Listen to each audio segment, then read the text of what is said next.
பாரத தேசத்தின் மகோனதமான புராண இதிகாசங்களை முழுமையாக அறிந்து கொள்ள சப்ஸ்கிரைப் திலக். அவன் அந்த யாக குதிரையை கபில முனிவரின் ஆசிரமத்தில் விட்டுவிட்டான். மன்னன் சகரனின் எல்லா மைந்தர்களும் குதிரையை தேடி பார்க்க பாதாளலோகம் வரை சென்றார்கள். அவர்கள் கபிலரின் ஆசிரமத்தில் குதிரையை கண்டதும் மகாத்மா கபிலரை அவமானம் செய்தனர். அவர்களின் சின்னத்தனத்தால் சினம் கொண்ட கபிலர் சகரனின் மைந்தர்களுக்கு சாபம் கொடுத்து சாம்பலாக்கி விட்டார். பாவம் அவர்களை கரை சேர்க்க கங்கையை சொர்க்கத்திலிருந்து பூமிக்கு கொண்டு வரும் அவசியம் ஏற்பட்டது. அந்த பணி கடினமானது. மகாராஜா சகரர், அவருக்கு பின் மகாராஜா அன்சுமான், அவருடைய மைந்தன் மன்னன் திலீபன், யாராலும் முடியவில்லை. பிறகு மகாராஜா திலீபனின் மைந்தன் பகீரதன் உறுதி எடுத்துக் கொண்டார், கங்கையை பூமிக்கு கொண்டு வந்து தனது பித்ருக்களை கரையேற்றுவது என்று. அவர் கங்கையை தரணைக்கு கொண்டு வருவதற்காக கொடிய தவம் செய்தார்.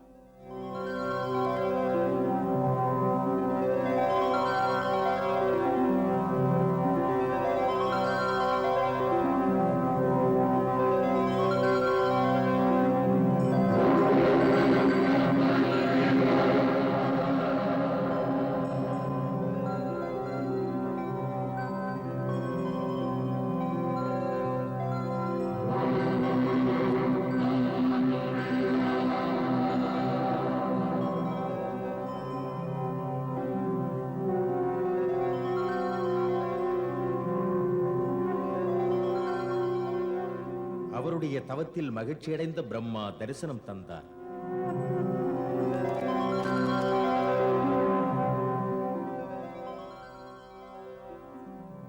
அவர் மனமுவந்து கங்கையை தரணிக்கு கொண்டு வரும் வரத்தினை பகீரதனுக்கு வழங்கினார். பிறகு பிரம்மாயிட்ட கட்டளைப்படி பகீரதன் சிவபெருமானை குறித்து தவம் இருந்தார். எதற்கென்றால் கங்கை ஆகாசத்திலிருந்து பூமிக்கு வரும் வேகத்தை சிவன் ஜடாமுடியில் தாங்கிக் கொள்ள வேண்டும் என்பதற்காக. இல்லை என்றால் கங்கை விழும் வேகத்தின் அழுத்தத்தை பூமி தாங்க முடியாது.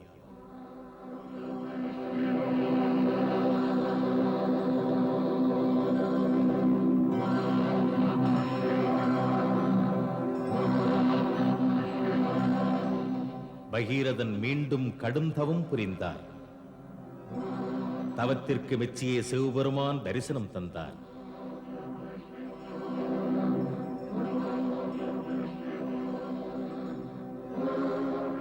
பகீரதனுக்கு வாக்களித்தார் கங்கையின் வேகத்தை தன் ஜடாமுடியில் தாங்கிக் கொள்வதாக.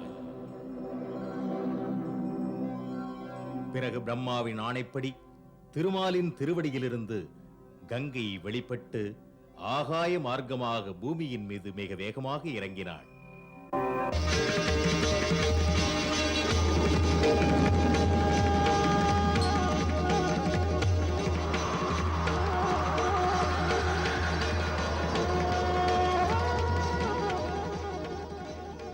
வாக்களித்தபடி சிவபெருமான் ஜடாமுடியில் கங்கையை அடக்கிக் கொண்டார்.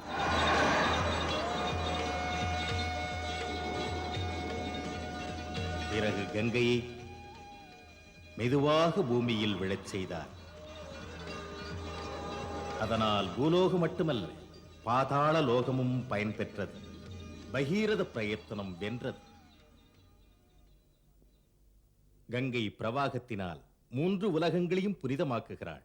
அதனால் கங்கையை திருப்பதகாமினி என்று அழைக்கிறார்கள். மன்னன் பகீரதன் கங்கையை இங்கு கொண்டு வந்ததால் இன்று இந்த பாருலகில் இந்த தாயை பாகீரதி என்றும் அழைக்கிறார்கள். ராமா, இது மிக புனிதமான கங்கை. யாவத் சந்திர திவாகரோ, அதாவது சந்திர சூரியர் உள்ளவரை இந்த தரணியை வளமாக்கி வாழ்வளிப்பாள். வரையிருக்கும் காலங்களில் யுக மாற்றங்களில் தெய்வங்களின் மீது ஜனங்களின் நம்பிக்கை சிதறினாலும் கூட புனித கங்கையின் மீது பக்தி சிறிதும் குறையாது. கவிஞர்கள் கங்கையை பாடுவார்கள். கங்கை எங்கு பாய்கிறதோ பசுமை அங்கு மலர்கின்றது. கங்கையின் புனித நீர் மனிதனின் பிறப்பிலிருந்து இறப்பு வரை பயன்படும். காலத்தின் இறுதி வரை உலகம் இந்த நதியை கங்கா மாதா என்று சொல்லி பெற்ற தாயினும் பெருமையாக மதித்து வணங்கும், என்றும் வணங்கும். உலகத்தில் உள்ள அனைத்து நதிகளிலும் முதன்மையாக இதன் பெயர் விளங்கும்.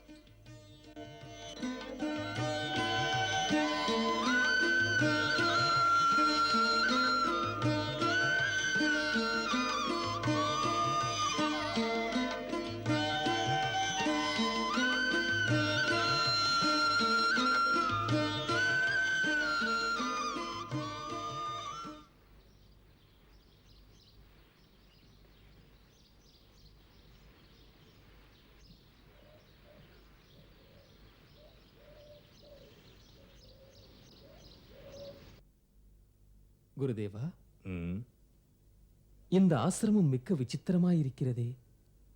சிதைந்த ஓவியம் போல, ஒரு அழிந்த காவியம் போல பழுதுபட்டு கிடக்கிறது. பசுமைக்கு ஒரு சின்னமாக இந்த துளசி மட்டும் இன்னும் வாடவில்லை.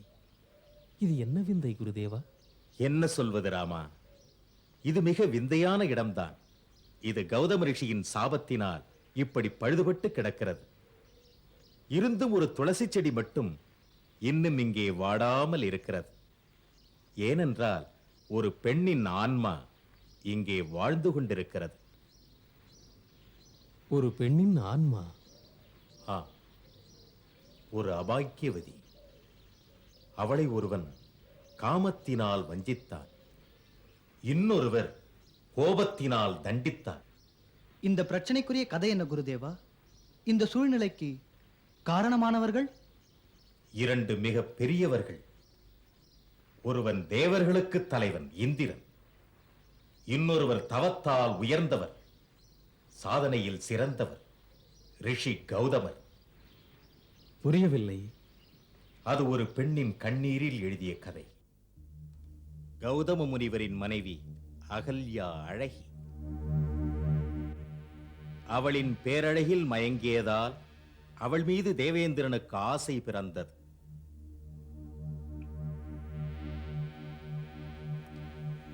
ஒரு நாள் அதிகாலை நேரம் கௌதம முனிவர் நீராடுவதற்காக நதியை நோக்கி புறப்பட்டார். இந்த வாய்ப்பினை எதிர்பார்த்திருந்த இந்திரன் தனக்கு இதை சாதகமாக பயன்படுத்திக் கொண்டான். கௌதம முனிவரின் உருவத்தை எடுத்துக் கொண்டான்.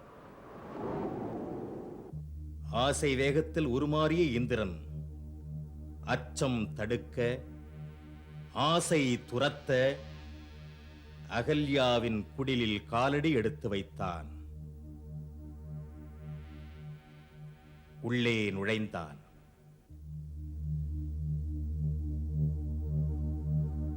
சிறிது நேரத்தில் வெளியே வந்தான்.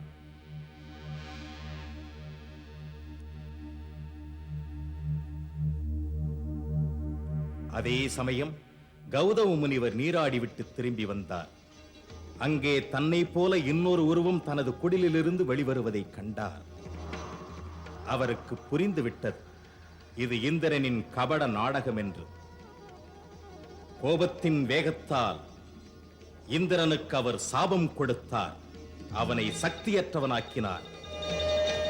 சிறிது நேரத்தில் அகல்யா வெளியே வந்தாள். அவளுக்கும் விளங்கிவிட்டது, வஞ்சனை நாடகம் ஒன்று அரங்கேறியதென்று. அவள் அழுதாள், கணவனின் காலில் விழுந்தாள்.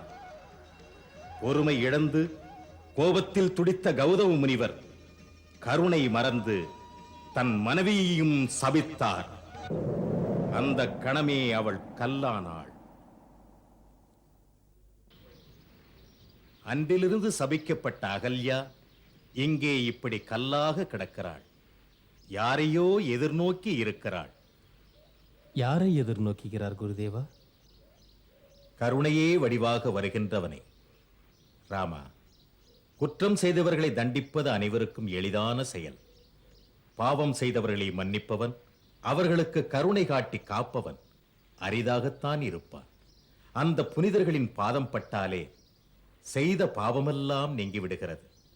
அதனால் இந்த கல்லின் மேல் பவித்திரமான உன் திருவடியை பட வைத்து ஒரு அவலைக்கு வாழ்வு கொடு ராமா.